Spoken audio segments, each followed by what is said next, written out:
இதில் கூடுதலாக சொல்லப்பட்டிருக்கக்கூடிய விஷயங்கள் வந்து புதிதாக ஏதாவது சந்தேகம் இருக்குது அப்படின்னு ஒருத்தர் கோருனா 7 நாட்களுக்குள்ள அவர் முறையிடணும் அப்படின்னு. அது பற்றி நீதிமன்றத்துடைய தீர்ப்பினுடைய முழு விவரம் என்ன? வணக்கம். குறிப்பாக இந்த பதிவான வாக்குகளுடன் அந்த விவிபேடுகளின் முழுமையாக அந்த 100% விவிபேடுகளை எண்ண வேண்டும் என்ற ஒரு கோரிக்கை என்பது உச்சநீதிமன்றம் நிராகரித்துள்ளது. குறிப்பாக இந்த வழக்கில் ஏற்கனவே உச்சநீதிமன்றம் ஒவ்வொரு மக்களவை தொகுதியிலும் உள்ள ஒவ்வொரு சட்டப்பேரவை தொகுதியிலும் ஏதாவது 5 மின்னணு வாக்குப்பதிவு இயந்திரங்களில் பதிவான வாக்குகளுடன் விவிபேடுகளை சரிபார்க்க வேண்டும் என்ற உத்தரவை கடந்த 2019 ஆண்டு தேர்தல் ஆணையத்திற்கு பிறப்பித்திருந்தது.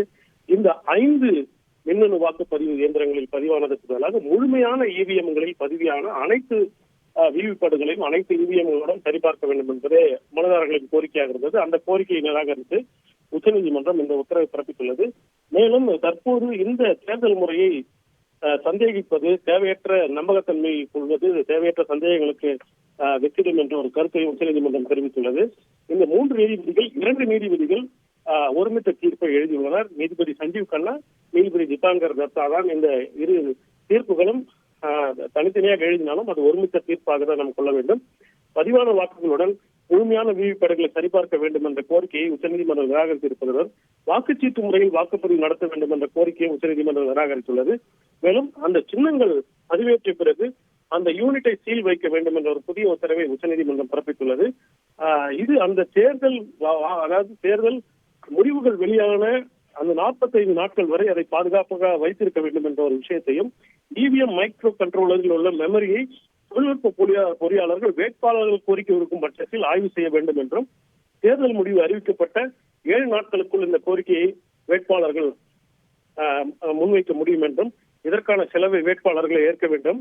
இவிஎம் டேம்பர் செய்யப்பட்டிருப்பதை கண்டறிந்தால் அந்த செலவு என்பது செலவு பணம் திருப்பி அளிக்கப்படும் என்ற ஒரு கருத்தை உச்சநீதிமன்றம் தீர்ப்பில் பதிவு செய்யப்பட்டுள்ளது. தற்போதுள்ள தேர்தல் முறையை நம்ப மறுப்பது தேவையற்ற சந்தேகங்களை உருவாக்கும் என்ற ஒரு கருத்தையும் உச்சநீதிமன்றம் தெரிவித்து இந்த பதிவான வாக்குகளுடன் முழுமையான விவிபேடுகளை சரிபார்க்க கோரும் அத்தனை பொதுநல மனுக்களையும் உச்சநீதிமன்றம் தள்ளுபடி செய்து உத்தரவிட்டுள்ளது. இதன் மூலம் கடந்த 2019 ஆண்டு பிறப்பித்த அந்த உத்தரவு குறிப்பாக ஒவ்வொரு மக்களவை தொகுதியிலும் உள்ள ஒவ்வொரு சட்டப்பேரவை தொகுதியில் உள்ள ஏதாவது ஒரு 5 மின்னணு வாக்குப்பதிவு இயந்திரங்களில் பதிவான வாக்குகளுடன் விவிபேடுகளை சரிபார்க்கும் முறை என்பது தொடர்ந்து இருக்கும் என்பதை நாம் புரிந்து கொள்ள வேண்டியிருக்கிறது. கூடுதல் விவரங்களுக்கு நன்றி வெங்கடேசன். தொடர்ந்து பழைய நடைமுறையே இருக்க போகிறது. அதாவது விவிபேட்டுகளுடைய நம்பகத்தன்மையை உச்சநீதிமன்றம் உறுதி செய்திருப்பதன் மூலமாக அனைத்து விவிபேட்டுகளையும் எண்ணி சரிபார்க்க வேண்டும் அப்படின்ற அந்த கோரிக்கை தள்ளுபடி செய்யப்பட்டிருக்கிறது. ஒருவேளை சந்தேகம் இருக்கும் பட்சத்தில் அந்த விவிபேட்டுகளுடைய மெமரியை தொழில்நுட்ப ஆய்வுக்கு உட்படுத்தலாம். அவ்வாறு ஆய்வு செய்து ஒருவேளை அதில் டேம்பரிங் நடந்திருப்பது உறுதி செய்யப்பட்டால், அந்த டேம்பரிங் நடந்திருக்கு அப்படின்றது உறுதி செய்யப்படாவிட்டால் சம்பந்தப்பட்ட யார் முறையீடு செய்தாங்களோ அவங்க இதற்கான செலவை ஏற்றுக்கொள்ள வேண்டும். ஒருவேளை நடந்திருந்தால் அந்த செலவுக்கான தொகை திரும்ப அந்த வேட்பாளருக்கு வழங்கப்படும் அப்படின்ற ஒரே ஒரு சாராம்சத்தை மட்டும் சேர்த்து உச்சநீதிமன்றம் இந்த தீர்ப்பை வழங்கியிருக்கிறது. இப்போது இருக்கக்கூடிய தேர்தல் முறையை சந்தேகப்படுவது தேவையற்ற சந்தேகங்களை ஏற்படுத்தும் அப்படின்னும் உச்சநீதிமன்றம் கருத்து தெரிவித்திருக்கிறது. செய்திகளை உடனுக்குடன் தெரிந்து கொள்ள உடனே சப்ஸ்கிரைப் பண்ணுங்க.